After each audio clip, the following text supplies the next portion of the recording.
بسم اللہ الرحمن الرحیم۔ السلام علیکم ورحمۃ اللہ۔ وفاقی آئینی عدالت جو کہ 27ویں آئینی ترمیم کے نتیجے میں سامنے آئی ہے، اس نے آخرکار اپنا کام شروع کر دیا، اور وہ تمام کے تمام 8 ججز، آپ ذرا منظر چیک کریں، آپ ذرا مناظر چیک کریں کہ جو 27ویں آئینی ترمیم کے نتیجے میں وفاقی آئینی عدالت وجود میں آئی اور ان تمام ججز نے اب حلف اٹھا لیا ہے، اس کے اندر 8 ججز ہیں جن کی سربراہی کس کے پاس ہے؟ جسٹس امین الدین خان کے پاس۔ ویسے آج کل جسٹس امین الدین خان کے بارے میں بڑی عجیب و غریب قسم کی باتیں کی جا رہی، بڑی عجیب و غریب، کہ جسٹس امین الدین خان جو کہ یحییٰ آفریدی کے بعد، ویسے وہ ان کا جو سٹیٹس ہے، آپ اس بات کو ذرا تصور کریں، ذہن میں رکھیں کہ ان کا جو سٹیٹس ہے آئین کے مطابق آج 27ویں آئینی ترمیم کے بعد ان کا جو سٹیٹس ہے وہ ایکول ٹو، یعنی چیف جسٹس کے برابر ہے۔ وہ تو چیف جسٹس آف پاکستان یحییٰ آفریدی نے بارگن کر کے اپنے نام کے ساتھ چیف جسٹس آف پاکستان لگا دیا، ورنہ یہ ٹائٹل جو ہے چیف جسٹس آف پاکستان کا، یہ جسٹس امین الدین خان کو مل جانا تھا، لیکن یحییٰ آفریدی نے ریکویسٹ کر کے، ترلے کر کے، یہ بھی مکمکہ سب کچھ یہاں پر ہوا ہے۔ ہر بندے نے یہاں پر جو جاتے جاتے تھوڑا بہت اس میں سے حاصل کرنے کی کوشش کی، الٹیمیٹ بینیفٹ تو اس کا ملا ہے اسٹیبلشمنٹ کو، لیکن تھوڑا بہت کسی نے اگر کچھ حاصل کرنے کی کوشش کی، یحییٰ آفریدی نے چیف جسٹس کا ٹائٹل حاصل کر لیا، آصف علی زرداری نے لائف ٹائم کے لیے ایک NRO حاصل کر لیا، اور لائف ٹائم کے لیے انہوں نے استثناء حاصل کر لیا۔ یہ 2-3 چیزیں ان کو ملی ہیں، اور ایک پیپلز پارٹی کو آزاد کشمیر کے اندر گورنمنٹ مل کے۔ اس کے علاوہ 27ویں آئینی ترمیم کے اندر ان کو کچھ نہیں ملا، رتی برابر بھی ان کا اس کے اندر کوئی نہ کردار تھا اور نہ اس کے اندر ان کو کچھ ملا ہے۔ اب آ جائے اس کے اوپر، یہ جو وفاقی آئینی عدالت بنا دی گئی ہے، وفاقی آئینی عدالت اس نے باقاعدہ کام شروع کر دیا، اور وفاقی آئینی عدالت جو جسٹس امین الدین خان کی سربراہی میں بنائی گئی۔ اب پہلے جسٹس امین الدین خان، اب وفاقی آئینی عدالت اور ان کا کام، پھر اس کے بعد پہلا فیصلہ کیا جاری کیا گیا، اور کیا ہی بہتر ہوتا کہ آج یہ عمران خان کے مقدمات کو سنتے، اور PTI کو اب اس معاملے میں کیا کرنا چاہیے، کیونکہ PTI کی جو حکمت عملی ہے لیگل معاملات کے حوالے سے، عمران خان کی حکمت عملی کے مطابق انہیں اب آگے بڑھنے کی ضرورت ہے۔ جسٹس امین الدین خان کے بارے میں آپ ذرا سن لیں، اس کے بارے میں کہا جا رہا ہے کہ اسے تو ایک لائن بھی نہیں لکھنی آتی، یعنی وہ ایک لائن بھی نہیں لکھ سکتا، اس قسم کا چیف جسٹس آپ نے بندہ لگا دیا، اس قسم کا جج آپ نے چیف جسٹس لگا دیا ملک کا، جو کہ ملک کے ریاستی حکومتی معاملات کے اوپر بات کرے گا، ان کے اوپر فیصلے کرے گا۔ اس سے ایک بات تو ثابت ہو جاتی ہے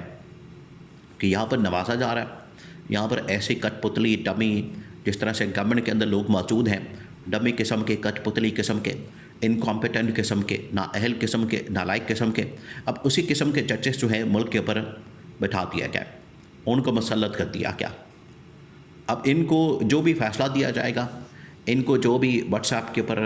لکھ کر فیصلہ دے دیا جائے گا، کہ اسی کے مطابق فیصلہ کر دیں گے۔ نمبر 2، اب ان کے سامنے جو فیصلہ آیا ہے، ان کے سامنے جو معاملات رکھے گئے ہیں، ان کے سامنے جو چیزیں رکھی گئی ہیں، ان میں ایک فیصلہ آیا، ان کے سامنے ایک کیس لگا وفاقی آئینی عدالت کے سامنے، جو کہ ٹرانسفر پوسٹنگ کے متعلق ہے، اور ابھی انہوں نے شروعات کی ہے۔ اس میں تو لگتا ہے کہ میرٹ کے اوپر فیصلہ کر لیا، انہوں نے انصاف دے دیا اس بندے کو جو بھی وہاں پر آیا۔ اب یہاں پر ان مقدمات اور کیسز کے بارے میں جو کہ PTI نے یہاں پر دائر کر رکھے ہیں، وہ تو سپریم کورٹ میں دائر کر رکھے تھے۔ اب ان کے سٹیٹس کے بارے میں پہلے تو کلیئر کیا جائے کہ ان کا سٹیٹس کیا ہوگا، کیا وہ وفاقی آئینی عدالت کے اندر آٹومیٹکلی ٹرانسفر ہو جائیں گے؟ جو PTI نے، دیکھیں PTI نے عمران خان کے کہنے پر بہت سارے کیسز اپنے 9 مئی کے حوالے سے تحقیقات، پھر اس کے بعد 8 فروری 2024 کے انتخابات کی تحقیقات، مخصوص نشستوں کو جس طرح سے دیا جانا، پھر اس میں 26 نومبر اور مرید کے سانحے کی تحقیقات، یہ تمام کی تمام وہ چیزیں ہیں، اور ان کی جوڈیشل انکوائری، جوڈیشل تحقیقات، یہ عدالتی تحقیقات،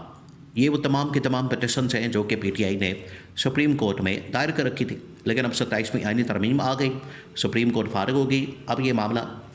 جو وفاقی آئینی عدالت ہے کیا ان کے پاس آ جائے گا آٹومیٹکلی؟ اس کے بارے میں بالکل بھی واضح نہیں کیا گیا، بالکل بھی۔ اب پی ٹی آئی کو یہ کام کرنا، اب پی ٹی آئی کو چاہیے، کیونکہ عمران خان تو آلریڈی کہہ چکا ہے، عمران خان کے ساتھ ملاقاتیں آپ کو پتہ ہے کہ اس کے اوپر پابندی ہے،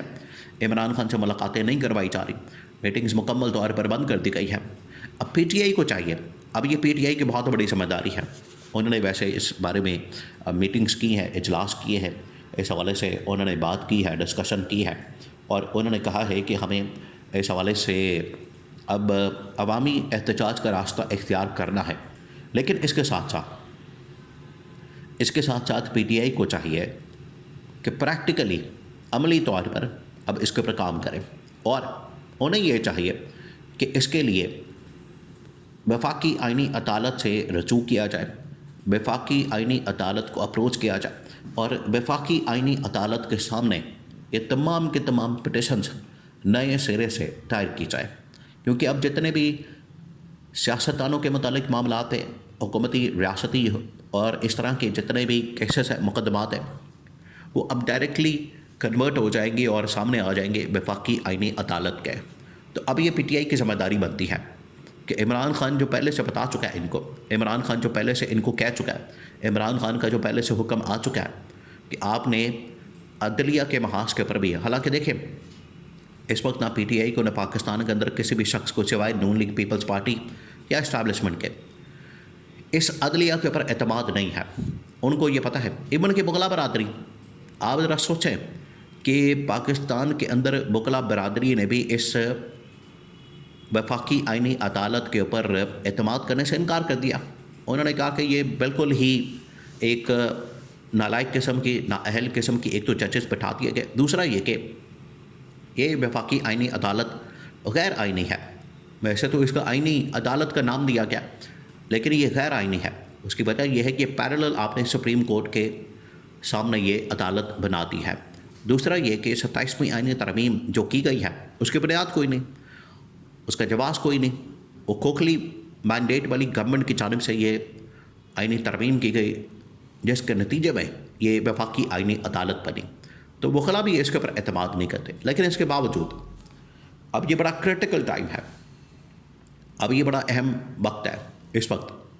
کیونکہ اس کے باوجود آپ نے پھر بھی عدلیہ کے اندر جانا ہے، دروازہ کھٹکھٹانا ہے، اور لوگوں کو اسی سے ہی پتہ چلے گا۔ لوگوں کے سامنے اگر آپ نے ان کی حقیقت سامنے رکھنی ہے، بے نقاب کرنی ہے، ان کے چہروں سے نقاب اتارنا ہے، اور ان کی حقیقت جو ہے وہ آپ نے دنیا کے سامنے رکھنی ہے، کیونکہ یہ وفاقی آئینی عدالت اس کے اوپر ایک اور بھی کام ہونا چاہیے کہ جب بھی اب اس کی ہیئرنگ ہوگی، سماعت ہوگی کسی بھی ریاستی معاملات کے اوپر،